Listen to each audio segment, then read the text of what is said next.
एक उसका PDF form दिया होगा आपको, उसमें ना पॉइंट आउट कर लेना कि हाँ ये पॉइंट मेरा गलती था, तो जब कर सकते हो आप जिसको अगर जेंडर में या फिर कास्ट में कुछ भी। हे गाइस, कैसे हैं आप लोग? वापस से एक और नए वीडियो में आप सबका स्वागत करता हूँ। उम्मीद करता हूँ कि आप सब लाइफ में बढ़िया होगे, मस्त होगे, व्यस्त होगे। तो टेलीग्राम पे यार बहुत ज़्यादा मैसेज आ रहे थे ना कि अपडेट करने का ऑप्शन कब आएगा, या फिर मेरा ये गलती हो गया है फॉर्म भरते समय, या ऐसा ऐसा कुछ हो गया है। तो अब बीपीएससी को ऑफिशियल नोटिफिकेशन आ गया है कि 19 तारीख से जाकर के आप एडिट कर सकते हो। कैसे क्या करना है सारा नोटिस को मैं एक ब्रीफ में आपको समझा देता हूँ, क्योंकि हो सकता है बहुत सारे लोगों को नोटिस पढ़ने के बाद कुछ समझ ना आया हो कि कैसे कैसे क्या करना है। ठीक है, तो मैं अच्छे से आपको समझाने का प्रयास करूँगा कि आप कैसे क्या अपडेट करना है। तो पहला नंबर पे कॉलम पे जो नोटिस में लिखा है कि वन टाइम रजिस्ट्रेशन के माध्यम से, मैं पूरा नहीं पढ़ने वाला बट आपको जो उसका कंटेंट है वो समझा देता हूँ।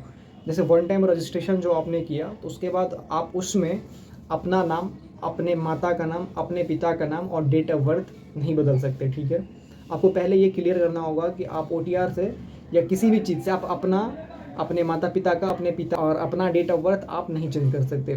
तो बहुत सारे लोगों का अब गलती हो गया है, क्या कहते हैं, पिता के नाम भरने में गलती हो गया है, या फिर खुद के नाम में गलती हो गया है, या फिर डेट ऑफ बर्थ गलती कर लिया है। तो देखो भाई, अगर आपका कुछ ऐसा हो गया है तो आपको न्यू ओटीआर कर लेना चाहिए मेरे हिसाब से, मतलब वो बेस्ट ऑप्शन रहेगा। क्योंकि अगर बीपीएससी इसमें कोई मौका नहीं दे रहा है तो आपको न्यू ओटीआर करना होगा। अगर आपने पेमेंट कर दिया तो क्या करें, फिर से आपको करना होगा, वही चीज़ें आप करोगे क्योंकि पैसा आपको एक्स्ट्रा देना पड़ेगा। क्योंकि ये बेसिक इन्फॉर्मेशन है और इतना तो बीपीएससी मान रहा है कि हाँ इतना तो आप सही भरोगे, इसलिए वो उसमें अपडेट का ऑप्शन नहीं देगा। उसका दूसरा नंबर कॉलम ये था कि उपयुक्त तो 4 कॉलमों को छोड़कर, मतलब ऊपर में जो जो 4 बताया है, माता पिता, डेट ऑफ बर्थ और अपना नाम को छोड़कर, जितने भी हैं आपके डेटा में या फिर आपके फ़ोटो में त्रुटि है, लाइक मैंने कुछ फॉर्म डाला और फॉर्म में कुछ डिटेल डाला, वो डिटेल गलती हो गया, या फिर आपका फ़ोटो गलती है, तो आप उसको भी अपडेट कर सकते हो। ठीक है, ये दूसरा पॉइंट हो गया कि आप कुछ भी, मतलब वो 4 छोड़ करके हर एक चीज़ को अपडेट कर सकते हो।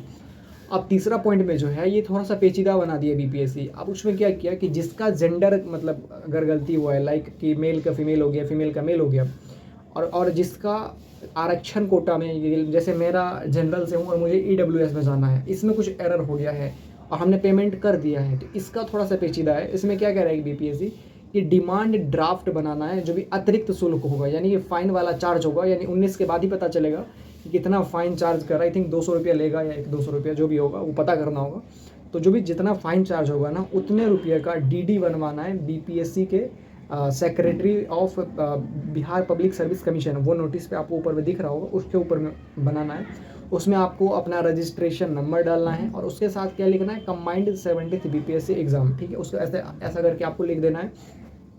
उसके बाद पता है वहाँ पर, मतलब बेली रोड 158 4X ऐसा करके है पता, मुझे याद नहीं है, आप देख लेना नोटिस में। तो आप उसके पता पर जा करके आप स्पीड पोस्ट से या डाक द्वारा आप उसको भेज सकते हो। उसमें ज़्यादा जटिल प्रोसेस यही है कि आपको डीडी बनवाना है। और डीडी होता है क्या, देखो बड़ी बड़ी संस्थाएं जो होती है ना, मतलब लाइक बीपीएससी हो गया या फिर कोई यूनिवर्सिटी हो गया ना, तो अपना जो पेमेंट है ना, अगर ऑनलाइन अगर वो पेमेंट कर चुका है, अब उसके बाद अगर उससे कुछ फाइन मारेगा या कुछ लेगा, तो उसके लिए बैंक के थ्रू एक डीडी बनवाया जाता है। डीडी आप या तो कैश में भी बना सकते हैं, या फिर उसे आपके पास अगर चेक है तो आप चेक में भी बना सकते हैं। पंजाब नेशनल बैंक का आपका खाता है या एसबीआई का या कोई भी है, वो बैंक के में जाओगे जब आपको, तो आपको मैनेजर से कांटेक्ट करना, आपको वो बताएगा, बोलना कि sir I want to make DD, तो वो तुम्हें बता देगा कि डीडी का क्या प्रोसेस है, और उसका एक अलग से स्टाफ बैठा रहता है बैंक में, तो जाकर के आप बना लेना। बाकी मेरे पास डीडी तो ओरिजिनल नहीं है, बट उसका क्या कहते हैं, वो है, फ़ोटो क्लिक करके रखा था क्योंकि मैंने कॉलेज में सबमिट किया था, तो मेरे पास एक डीडी था। तो हो सकता है मैं आपको यहाँ पे लगा दूँ कि डीडी आप क्या होता है समझने के लिए।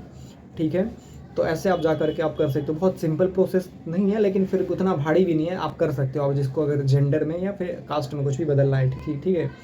अब इसका जो है 19 तारीख से 4 तारीख तक का डेट है, जैसा कि आपको नोटिफिकेशन ऊपर शो हो रहा होगा, तो आप वहाँ भी आप पढ़ सकते हो।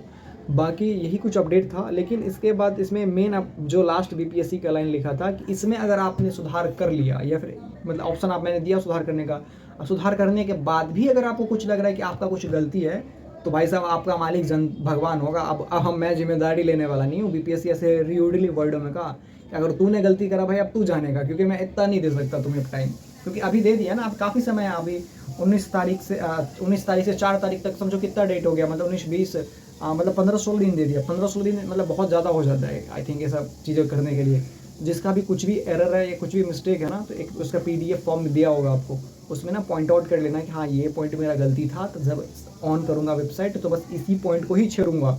ऐसा नहीं करना कि हाँ यार निकालने चला कुछ और गलती कर दिया, कुछ और मतलब जो सही था उसको गलती कर दिया, जो गलती था उसको ठीक कर दिया। ऐसे बिल्कुल नहीं करने हैं।